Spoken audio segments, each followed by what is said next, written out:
Esse é mais um exemplo do capítulo do Teorema de Green, do livro do Stewart, e pede para calcular uma integral de linha aqui, com uma expressão bem complicada até, né?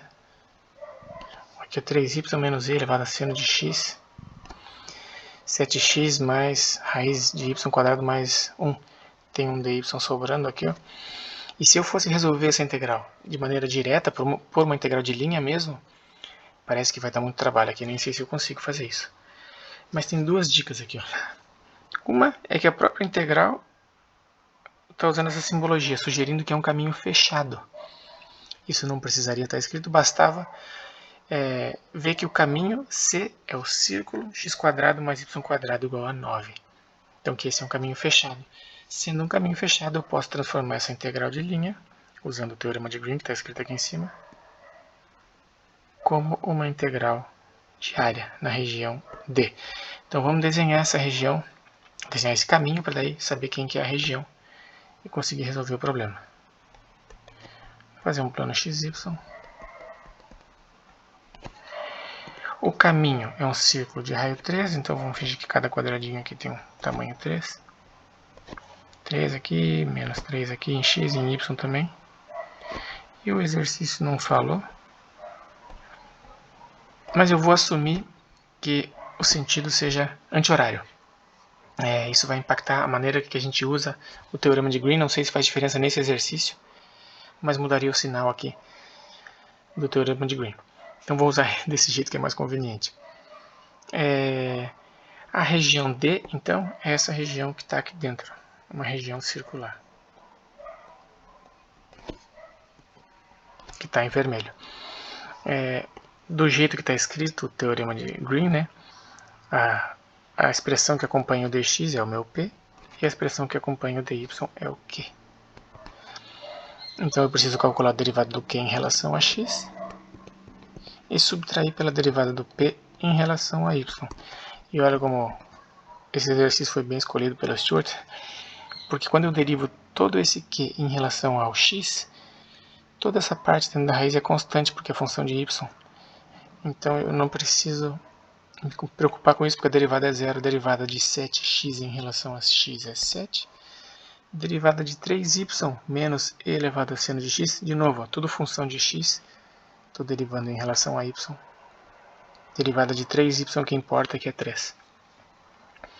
Então, fazendo qx menos py,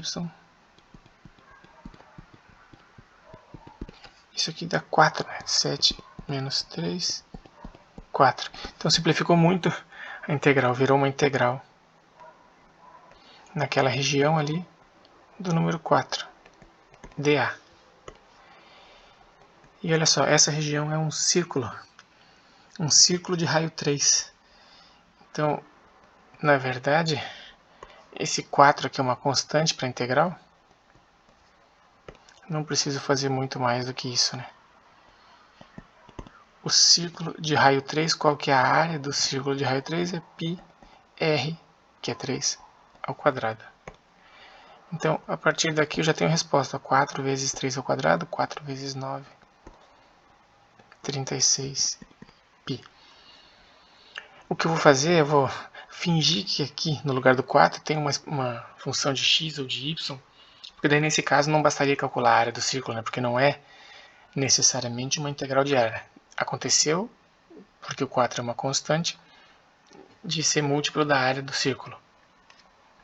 Então eu vou resolver esse problema para a região vermelha, pensando, encontrando os limites de integração, pensando que eu realmente preciso encontrar esses limites. Então, se eu dividir isso aqui em elementos infinitesimais de área dx dy, eu teria o problema de isolar o y aqui nessa curva azul, né, ou nessa borda da região azul, e fazer com que esses quadradinhos, esses elementos infinitesimais de área, vão desde o y da parte de baixo do círculo até o y da parte de cima do círculo.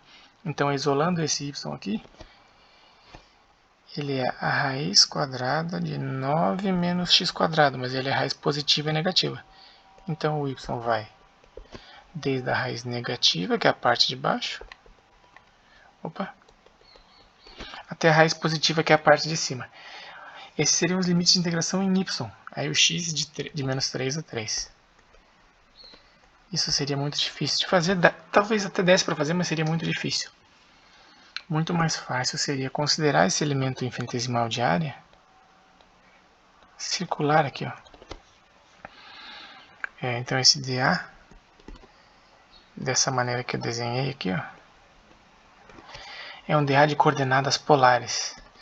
Então, isso aqui é um pedacinho do R, coordenadas polares aqui, lembrando que cada componente de x e y é descrito em função de um R e um θ. Então esse aqui seria um pedacinho desse R, cada retângulo, né? Ele não é bem retângulo. E esse arco aqui seria proporcional ao R, onde eu estou, com o elemento infinitesimal de ângulo. Então esse dA seria R, dr, dθ. Seria a base vezes a altura disso aqui, que no limite é um retângulo infinitesimal. No limite, né? Embora ele tenha esse formato. Aí se eu tivesse x e y, né? X das coordenadas polares, R cosseno de θ e y R seno de θ. Não tenho, né? Mas se eu tivesse, substituiria aqui. Aí os intervalos de integração ficam muito mais simples. Ó. O θ, para eu completar esse caminho, vai de 0 a 2π. E o R, para eu preencher a região toda, pintar tudo isso de vermelho, de 0 a 3. Então essa integral dupla, um 4 aqui, né? No lugar do dA eu coloquei R dr dθ, um R de 0 a 3 e θ de 0 a 2π. Então posso ir resolvendo, eu posso até separar as duas integrais de R e de θ, né? Porque não tem θ na primeira. Então a primeira aqui é R ao quadrado sobre 2, de 0 a 3. E a outra parte, vou escrever aqui, né? Integral de 0 a 2π dθ, vou fazer aqui de preto mesmo. Integral de dθ é o próprio θ. Então daria θ de 0 a 2π, que é o próprio 2π, né?